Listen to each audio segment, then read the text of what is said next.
see how expensive this is going to be.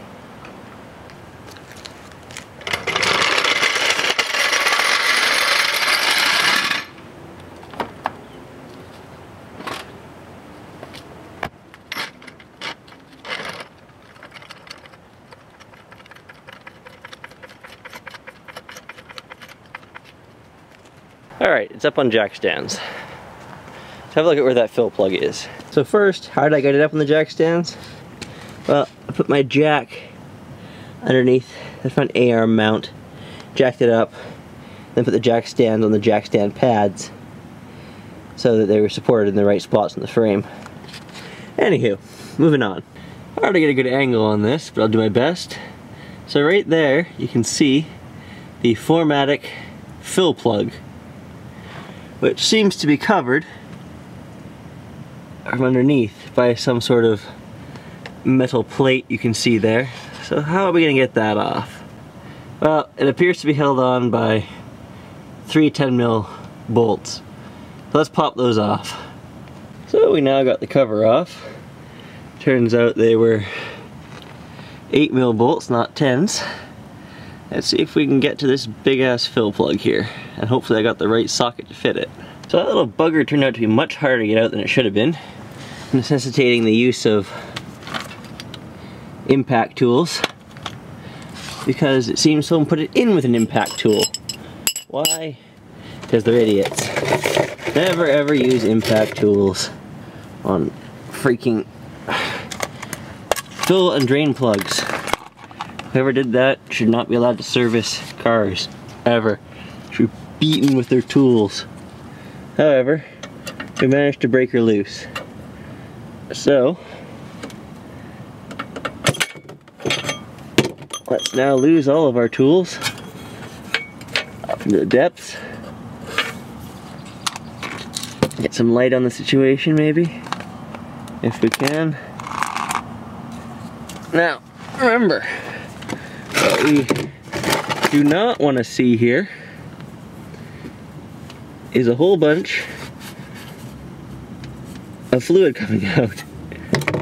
This should barely be a dribble of pink ATF. If we have a cascade, actually this looks pretty good. Just a dribble coming out of what appears to be clear fluid. It is a little brown though, that's not a good sign. There doesn't appear to be much of it in there, so we might be in luck. So things are looking up. The dribble stopped, so this case was not overfull, which means the fluid did not go inside here from the reservoir, so it leaked out somewhere else. That's excellent. Now, this is supposed to be filled with ATF, but this seems to be a clear amber fluid. I know the later specs of Mercedes-Benz ATF were clear, so I'm hoping that's what this is. But again, it doesn't appear to be filled with hydraulic fluid, so we're going to throw the fill plug back in it and call this a win. So ignoring the water and dirt that's in the bucket here, what we appear to have is slightly dirty ATF, which is exactly what I wanted to see dribble out of that case. No hydraulic fluid. So the transfer case's integrity is intact. That is awesome. However, it does bring us to the question of, the fluid didn't go there, where did it go? So we have a look. Let me see if we can follow that black feed line to the pump. I don't see where it goes. Oh, there it is. Right there. That crusty looking hose there. Pretty nasty. It doesn't look like it leaked. So I think what we're going to do is fill this up and see where it pours out. Now if anybody were to ever ask me what fluid to put in an SLS system, I would tell them only Mercedes ZHM fluid. However, that's about $30 a quart. which is about the same as $30 a liter. And since I'm fairly certain it's all just going to dump all over the ground as soon as I find that leak, I picked up some of this,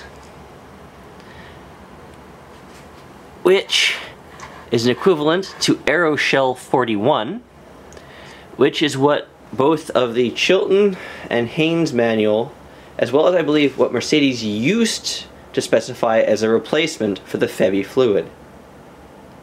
They have since removed it from the recommended fluid list. However, what we're going to do here is put this in, check for leaks, and if there are none, or once I fix the leaks, we'll flush the system and put in the proper fluid. Let's get some fluid into her.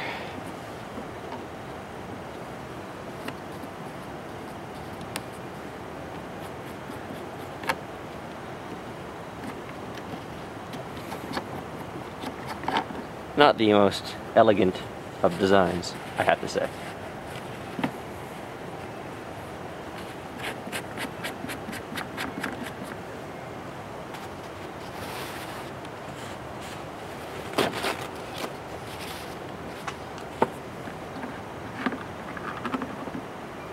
So what we have here is the filter assembly on the return side. There's a little bit of grit in there. It is replaceable, but this one A looks clean and washable. There's a little bit of metallic grit in it. That's because I can't reuse it. Funnel. Don't know why they ever stopped using cans. Oh wait, because pourable containers are better. And in goes the wrong fluid.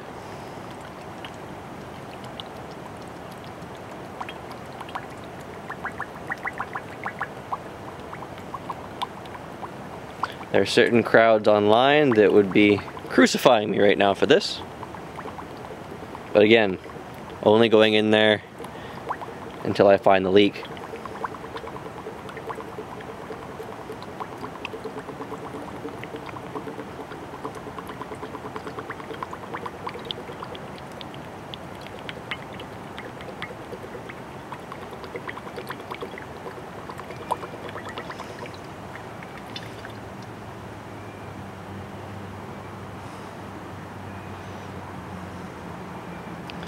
Alright. Get her on the ground, start her up, and see where it pours out of. Alright, let's find our leak, if there is one.